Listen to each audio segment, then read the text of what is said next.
1750 నుంచి 1810 వరకు విశాఖపట్నంలోనికి London machine వారు రావటం, ఆ లండన్ మిషన్ వారు చేసినటువంటి పరిచర్యలు, కేవలము 3 సంవత్సరాల్లోనే 25కు పైగా స్కూళ్లు పెట్టడం. 1840లో ఇక్కడ 1857లో జరిగినటువంటి సిపాయి తిరుగుబాటు మ్యూటినీ జరిగే సమయంలోనే అసలు స్త్రీలు చదవచ్చా చదవకూడదా, స్త్రీలు లోపలే ఉండాలి, స్త్రీల కనుబొమ్మలు కలుస్తున్నాయి కాబట్టి అది రాక్షసితో సమానం, స్త్రీకి కాముకత మరియు గర్వం మరియు ఎంతసేపు నగల మీద ఆశ ఉంటుంది, వాళ్ళ పుస్తకాలు రాసుకున్నారు, నేను చెప్పలేదు.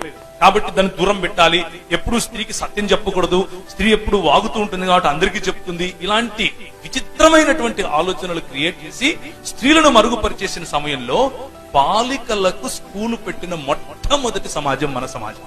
దేవునికి స్తోత్రం కలుగునుగాక. ఎవరు నేర్పారు ఇది? మనుధర్మశాస్త్రం నేర్పిందా? కాదు.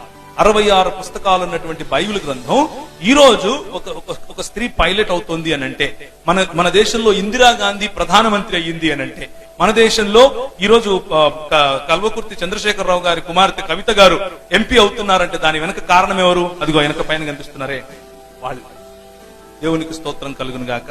వాళ్ళకి ఈ రోజు కనిపించకపోవచ్చు, కానీ ఒకానొక సమయంలో భయంకరమైనటువంటి వివక్షకు గురైనటువంటి ఈ సమాజాలను పైకి తీసుకుని వచ్చింది బైబిల్ భావజాలం పట్టుకుని వచ్చినటువంటి క్రైస్తవ మిషనరీలు.